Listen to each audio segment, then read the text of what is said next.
Guys, welcome to my channel the Yasin Alvi all in one. So guys, आज हम बात करेंगे हमारे मौलिक अधिकारों की, जो कि पेपर के पॉइंट ऑफ व्यू से बहुत ज़रूरी है और एक आम नागरिक को ये जानना भी चाहिए कि हमारे मौलिक अधिकार क्या हैं। तो चलिए शुरू करते हैं। सबसे पहले तो मौलिक अधिकारों को अमेरिका से लिया गया है, ठीक है। मौलिक अधिकारों को अमेरिका से लिया गया है, ये बहुत ज़रूरी है, ठीक है। और इसे भाग 3 और अनुच्छेद 12 से 35 में रखा गया है। इसे भाग 3 और अनुच्छेद 12 से 35 में रखा गया है। और जब संविधान बना तब 7 मौलिक अधिकार थे हमारे पास, और वर्तमान में हमारे पास 6 मौलिक अधिकार हैं। जब संविधान बना था हमारे पास, तब हमारे पास 7 मौलिक अधिकार थे, लेकिन वर्तमान में हमारे पास 6 मौलिक अधिकार हैं।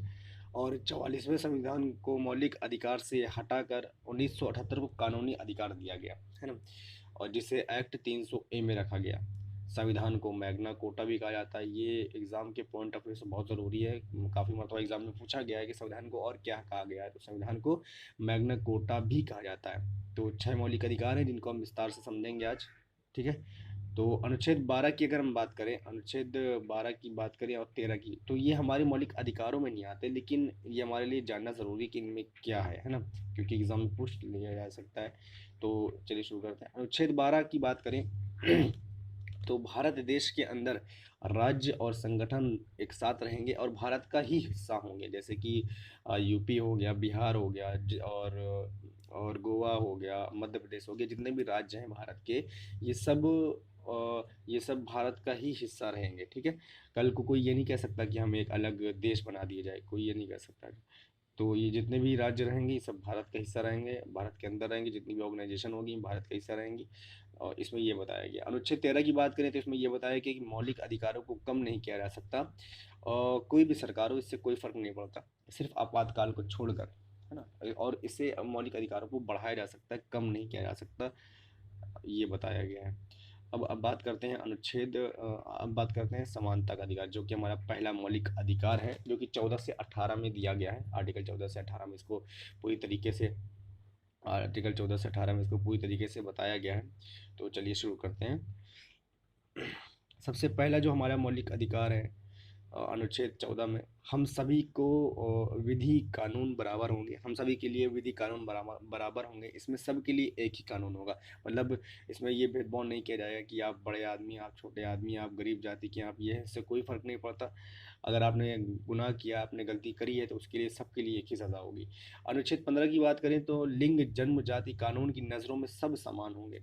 आप कौन है, इससे कोई फ़र्क नहीं पड़ता। आप किस जाति के हैं, इससे कोई फ़र्क नहीं पड़ता। कानून की नज़र में सब समान है, ये बात इसमें कही गई है। अनुच्छेद 16 की बात करें तो जितने भी सरकारी पद, नौकरियां हैं, सभी में समानता होगी।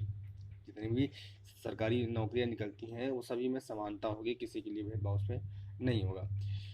और अनुच्छेद 17 की बात करें तो अस्पृश्यता, छुआछूत को पूरी तरह से ख़त्म कर दिया गया है इसमें। जो क्योंकि हमारे देश में जब देश आज़ाद हुआ, तो ये चीज़ें, ये बहुत ज़्यादा थी, ये पहले भी थी, और ये चीज़ें कम नहीं हो रही थी। तो इसमें संविधान में ये चीज़ जोड़ी गई कि छुआछूत को पूरी तरीके से ख़त्म कर दिया गया है। इसमें छुआछूत नहीं माना जाएगा, ठीक है। और अनुच्छेद 18 की बात करें तो इसमें उपाधियों का अंत किया गया। अंग्रेज़ के ज़माने में, मतलब ब्रिटिश शासक में, जब उपाधियाँ चलती थी, उनको ख़त्म कर दिया गया। जैसे नाइटहुड की उपाधि, ये सब दी जाती थी, इनको ख़त्म करके अपना भारत का रत्न, भारत रत्न, फिर उसके बाद भारत रत्न, पद्म भूषण, पद्मश्री, ये सब अब दिए जाते हैं।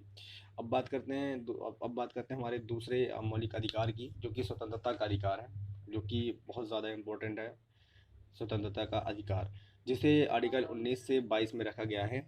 अनुच्छेद 19 ए की बात करें तो अभिव्यक्ति, बात रखने का मौलिक अधिकार, अभिव्यक्ति, बात रखने का मौलिक अधिकार, अधिकार, प्रेस का अधिकार, मतलब न्यूज़, हम लोगों को जानने का अधिकार है कि हमारे देश में क्या चल रहा है, हमें इसका अधिकार है। ये हमारे पास झंडा फहराने का मौलिक अधिकार है हमारा, आर्टिकल 19 ए में रखा गया है, जो कि 2004 से चाल लागू हुआ। जो कि हमारे राष्ट्रपति एपीजे अब्दुल कलाम साहब द्वारा इसको लागू कराया गया था कि एक आम आदमी भी अब झंडा फहरा सकता है। और 19 बी की बात करें तो अस्त्र शस्त्र के कहीं भी जा सकते हैं, अस्त्र शस्त्र के बिना आप कहीं भी जा सकते हैं पूरे भारत के अंदर, ठीक है। संघ बनाने की आपको आज़ादी है, आपको ऑर्गेनाइजेशन बनाने की आज़ादी है। आप अच्छे काम के लिए ऑर्गेनाइजेशन बनाना चाहते हैं, आप बना सकते हैं। आवागमन के लिए आज़ादी है, आप कहीं भी आ जा सकते हैं भारत के किसी भी राज्य में, कहीं भी निवास कर सकते हैं, कहीं भी आप निवास कर सकते हैं भारत के किसी भी राज्य में।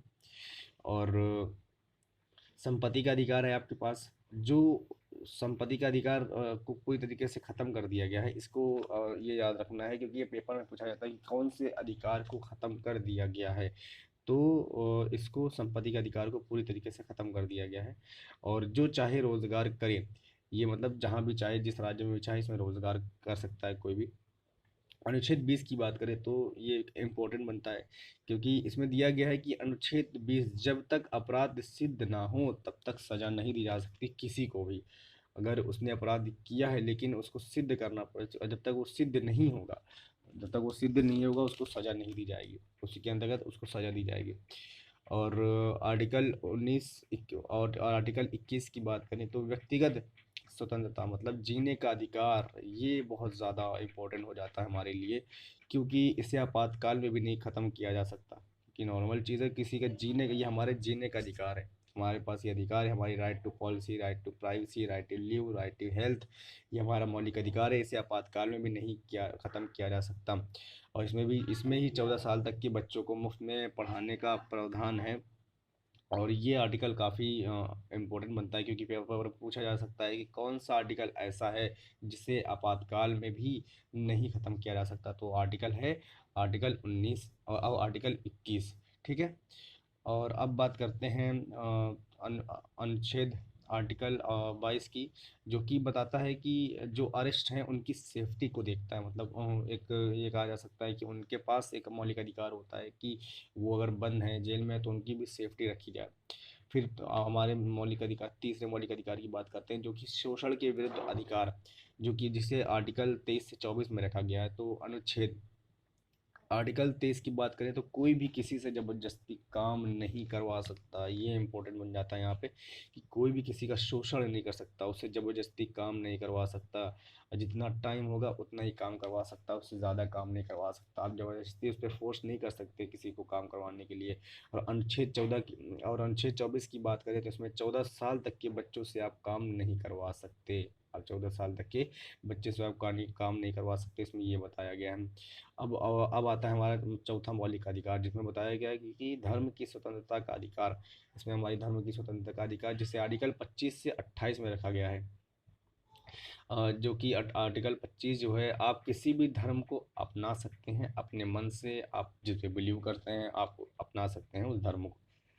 धार्मिक अनुच्छेद 26 की बात करें तो धार्मिक संस्थाओं के प्रबंध की स्वतंत्रता, आप अपने धर्म की चीज़ों जैसे मस्जिद, मंदिर, चर्च वगैरह हो गए, ये आप खोल सकते हैं, आपको इसकी स्वतंत्रता का अधिकार है।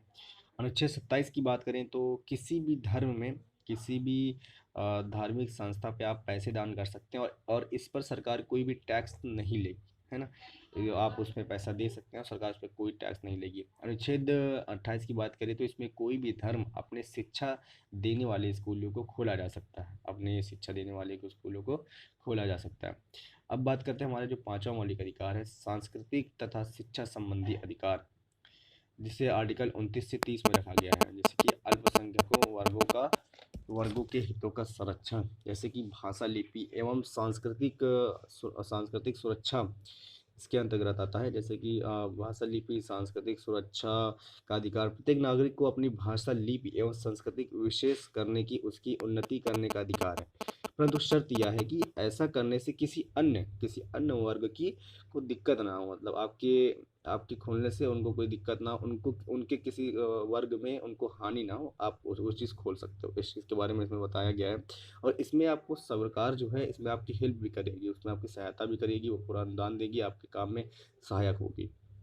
और अनुच्छेद 30 की बात करते हैं तो शिक्षा संस्थाओं की स्थापना और प्रशासन करने के अल्पसंख्यक वर्गों का अधिकार। इसमें बताया गया है कि सभी अल्पसंख्यक वर्ग, जितने भी अल्पसंख्यक वर्ग हैं उनकी स्थापना, शिक्षा के वर्ग की स्थापना कर सकती है सरकार सभी विद्यालयों को, चाहे वो अल्पसंख्यक द्वारा स्थापित किया गया हो या बहुसंख्यक द्वारा, समान अनुदान देगी, प्रत्येक को समान रूप से देखेगी, कोई भेदभाव उसमें नहीं करेगी। और आर्टिकल अब बात करते हैं हमारे जो छठा मौलिक अधिकार है, जो कि सबसे ज़्यादा ज़रूरी बनता है यहाँ पे, क्योंकि छठा जो मौलिक अधिकार है ये हमारे पूरे मौलिक अधिकारों की हिफाजत करता है। आपका अगर किसी भी मौलिक अधिकार का हनन हो रहा है तो आप आर्टिकल 32 के तहत आप सुप्रीम कोर्ट तक जा सकते हैं कि सर मेरे मौलिक अधिकारों का हनन हो रहा है।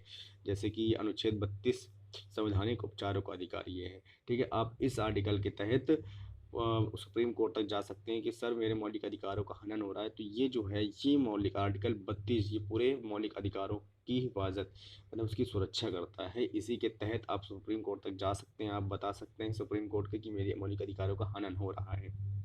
ठीक है, और डॉक्टर भीमराव साहब ने इसे संविधान की आत्मा और हृदय भी कहा है। इस आर्टिकल को डॉक्टर भीमराव साहब ने संविधान की आत्मा और हृदय कहा है। ये इतना ज़्यादा इम्पोर्टेंट है, आप समझ सकते हैं अब।